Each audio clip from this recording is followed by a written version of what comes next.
Hi everyone! Good morning! I'm back! This is Sam Brusas and welcome back to my YouTube channel. Oh my gosh! This is it guys, pag-uusapan natin ngayon. Siya kaya ang tinutukoy ni Kun An na maging Miss Universe. Kung sino to, yan ang tatalakayin natin ngayon. But before anything else, hello Philippines and hello beautiful people! Mabuhay! Kamusta kayong lahat? Sana lahat po kayo ay okay at safe ngayong araw na to. At syempre sa lahat naman ng mga bago nating subscribers dyan, hello po sa inyo lahat. Maraming salamat guys sa pag-subscribe ninyo syempre dito sa channel ko. At syempre sa lahat naman ng mga kamamasam dyan na laging sumusuporta dito. Araw-araw, lagi-lagi. Maraming salamat guys sa inyo lahat. Syempre, usapang Miss Universe tayo ngayon. So eto nga, kahapon nga, nag-post nga sa kanyang account si Kun An kung ano ang tunay na hinahanap nila ngayong taon na to sa Miss Universe.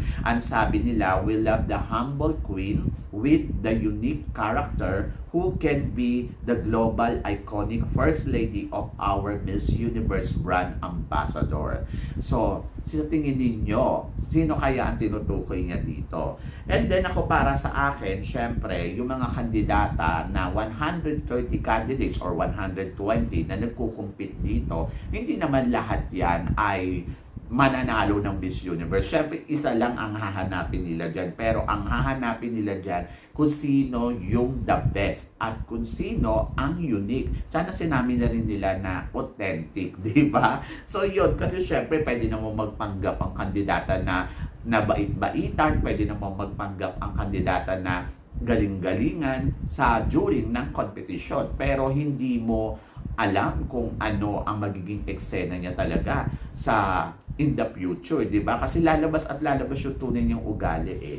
Anyway, so ibig sabihin sa sinasabi ni Kun An dito, ito ay parinig para sa mga kandidata na walang ginawa kundi tumambling na tumambling at rumampa na rumampa at alam mo yon, ng mag-attitude ng bonggang-bongga. Kaya sa mga kandidata dyan na nag-attitude at umi-eksena ng todo-todo dito sa Miss Universe ay good luck sa inyo. Sa madaling salita, hindi kayo ang hinahanap ni Kun An. So yon, nakakaloka. Malinaw eh. Malinaw naman doon sa sinabi ni Kun An eh. Kung naiintindihan nila yung pahayag ni Kun An, imagine mo, lumabas na yung ano, di umasa ka lahat yan ay biglang magbabait-baitan, no? Diba? So, yun. So, nakakaloka. Pero, syempre, the organization, alam nila kung sino ang talagang totoo yung ugali, maayos yung ugali. Kasi, syempre, ano yan eh, tawag dito, may mga chaperon. So, syempre, yung mga chaperon, nakikita nila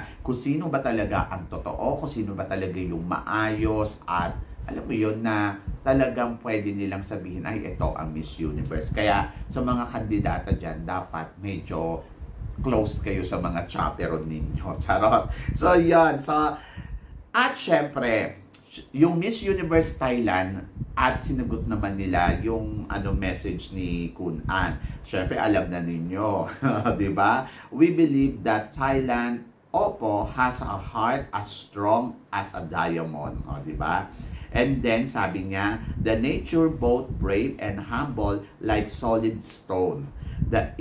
She embodies every quality worthy of become Miss Universe 2024. Thailand is ready to take on this honor. O, diba? Bokal lang sila. Pero, ang kapal ng mukha nila na magsalita ng ganyan through social media. So, minsan hindi ko rin alam tama ba na ganyan na talagang i-bokal nila. Mas maganda, syempre, makita na lang yan ng mga hurado kung ito ba ay talagang kadapat-dapat na maging Miss Universe. So dito sa part na to medyo napapaisip lang ako kasi 'di ba bago pumasok si Oppo sa Miss Universe competition ay binisita muna siya ni Kun An. May nakita tayong ganong photos na alam mo yon, kung iisipin mo, syempre nagbigay na si Kun An kung ano yung mga tips at kung ano yung mga kailangan niyang gawin at ipakita dito sa Miss Universe. So kung halimbawa may mga chaperon na umiikot, so talagang sasabihin niya mag-ingat ka sa mga chaperon, dapat you always be nice there, di ba? So yun, so may mga ganun yan for sure kasi nasa loob ka eh. Isa ka sa mga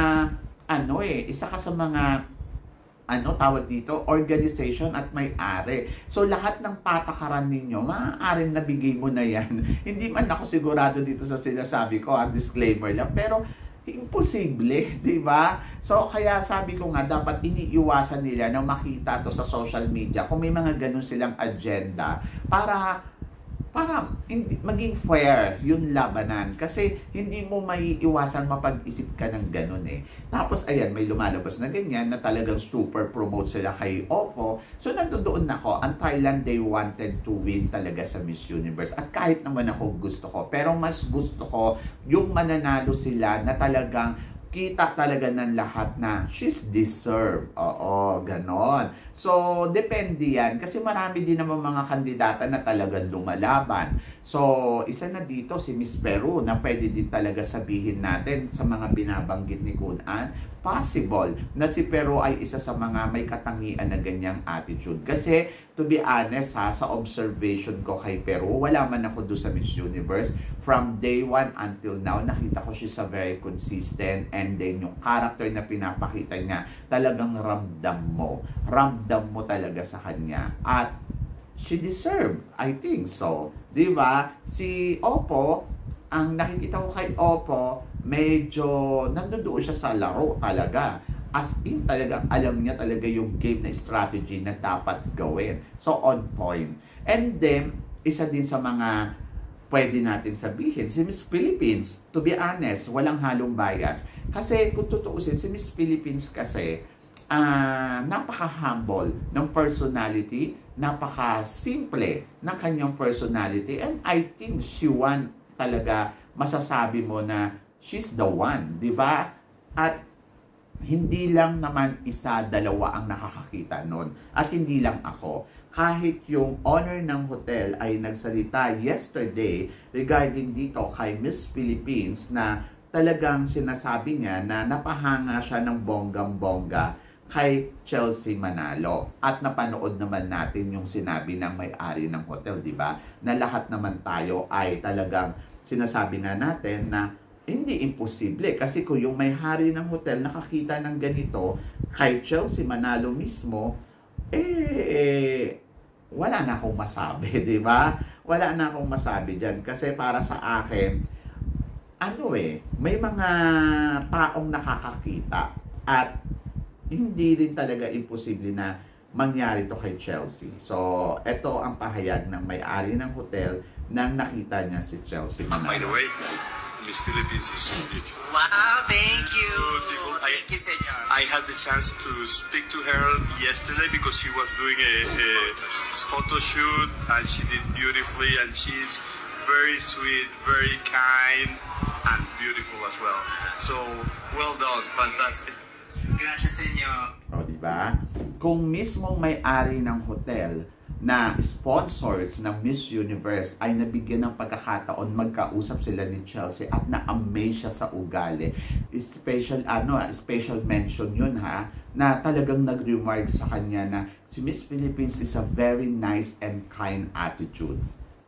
San ka pa? Diba? So, yun. So, ibig sabihin, kahit si Raul, yung nabigyan siguro siya ng chance na makausap si Chelsea, doon talaga, ayun nga kasi yung bala ni Chelsea Manalo, once na mabigyan siya talaga ng spotlight, ay talaga namang masasabi ko na ibibigay niya talaga yung lahat. At meron siyang katangian na magugustuhan talaga yung ugali niya. At sabi ko nga, kung napansin nga to ng may-ari mismo ng hotel at ganito ang sinabi kay Chelsea, malaking impact yan. So, dapat tayo mga Pilipino ay matuwa tayo dahil hindi tayo napapahiya sa ugali ng kandidata na ipinadala natin dito sa Miss Universe. At take note, maganda talaga ang sinabi niya kay Miss Philippines. So, para sa akin, sa mga naririnig natin ng mga ibang kandidata na nag-a-attitude, na may ganitong eksena, sobrang happy ko bilang Pilipino na marinig ang ating representative sa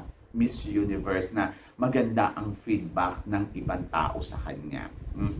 So, yon. So, kaya nga nalulungkot ako kapag sinasabi nila, naku, wala naman yan si Chelsea Manalo. Maaaring sa'yo wala dahil hindi mo nakikita yung katangian na meron siya at ang gusto mo lang ay yung gusto mong makita sa kanya na rumarampa, tumatumbling, kumakabog. Pero sabi ko nga, hindi lang isa, hindi lang dalawa, kundi madami na talagang masasabi mo na gusto nila yung ugali na meron si Chelsea Manalo. At doon, kahit hindi tayo manalo ng Miss Universe, magiging proud ka sa kanya kasi at least, di ba, na-present niya na maayos ang ugali ng mga Pilipino. At ito yung pagkakataon na masasabi sa buong mundo na, oy, in fairness ha, maganda ang karakteristik ng Pilipino. Di ba? So, yun. So, ako, para sa akin, si Chelsea ay isa sa mga pwedeng binabanggit ni Kun An. Pero syempre, alam naman natin si Kun An, as long as possible, sana Thailand, di ba? So, yon. So, ako, hindi man mapili si si Chelsea bilang Miss Universe, but proud ako sa kanya. And then, yung binabanggit ni Kun An, I think, Chelsea Manalo is one of this character. Di ba? Hindi tayo sigurado. Maaaring si Chelsea, maaaring si Oppo, maaaring si Peru. Sa kanilang tatlo, I think yung katangian na ganitong hinahanap na Miss Universe. Kasi in fairness din naman kay Oppo, nakita din naman natin na talagang nandoon yung pagiging unique niya, nandoon din yung masasabi natin na very humble yung kanyang laban. At nakakatuwa kung iisipin mo kasi sobrang ginagawa niya rin yung part niya bilang kandidata ng Miss Universe para sa Thailand, di ba? So, I hope so na makuha na nila kung sakasakali. Pero sabi ko nga, mas maganda na nakikita yun ng hurado sa kanila mismo at hindi ito manggagaling sa may-ari ng Miss Universe, hindi siya manggagaling sa Miss Universe Thailand. So, mas magandang quiet lang sila para at least, di ba, manalo sila. Walang halong dungis or bias yung pagkapanalo nila at hindi maiisip ng tao yon. So, mas maganda ipagpatuloy lang ni Oppo yung ginagawa niya at laban lang. Kay Miss Peru, to be honest, isa din siya sa mga nakikita ko talaga na pwede talaga sa corona ng Miss Universe at hindi questionable yon. Kasi syempre, from the beginning until end, talagang makikita mo na nagpapakatotoo at talagang masasabi natin na humble ang personality na meron si Peru. So, si Philippines, ganun din. So, sa kanilang tatlo, na parang feeling ko, pwedeng mag-last 3 dito sa Miss Universe, but depende pa rin yan, guys, sa kanilang galawan na ipapakita sa darating na Miss Universe competition preliminary. Di ba? Preliminary competition. Nandoon pa rin nakasalalay yung galaw, yung ganap, at yung magiging eksena nila. So, tignan din natin yung ibang kandidata, baka may nananahimik. Halimbawa, si South Africa, hindi natin alam. Baka mamaya si South Africa pala yung tinutukoy dito ni Kun An. Kasi wala tayong naririnig kay South Africa eh. Sobrang tahimik lang niya. But nandoon ako, naniniwala ako na possible din, di ba? And then, baka mamaya si Venezuela pala ang tinutukoy niya. So, hindi natin alam. Kasi lahat naman ng kandidata dito, in fairness naman sa kanila, yung mga ibang kandidata ay talagang lumalaban ng bonggang-bongga. And let's see, malalaman natin yan sa mga susunod na araw. So, are you excited, guys? Kasi ako, yes, excited ako. Ayan ang reaction ko doon sa inilabas ni Kun An. At naloka ako ng bonggang-bongga kasi parang feeling ko, pwedeng pasok talaga sa banga si Chelsea Manalo sa mga hinahanap nila na maging Miss Universe ngayong taon na to. So, yan! Kayo guys, ano guys ang masasabi ninyo dito sa mga pinag-uusapan natin ngayon? So, please comment below para at least malaman ko naman kung ano naman ang chika mo dito sa mga tinatalakay natin ngayon. So, guys, syempre, maraming salamat po sa inyong lahat sa suporta at pagmamahal na binibigay ninyo syempre dito sa channel ko. At sa mga hindi pa po nakaka-subscribe dyan, please don't forget to click like and subscribe my channel. Malapit na tayo mag 50,200 followers na lang ang hinahanap natin. So, nasa kalahati na tayo ng ating goal. So, yun. So, maraming salamat sa suporta at pagmamahal. Alam ko yung iba naiirita, inaaway ako. Yung iba naman, Pero ang natutuwa ako, ito ang gusto kong ipagpasalamat sa inyo. Yung nakikita ko na sobrang mahal nyo ko no matter what happened. Diba? So yun. So maraming salamat guys.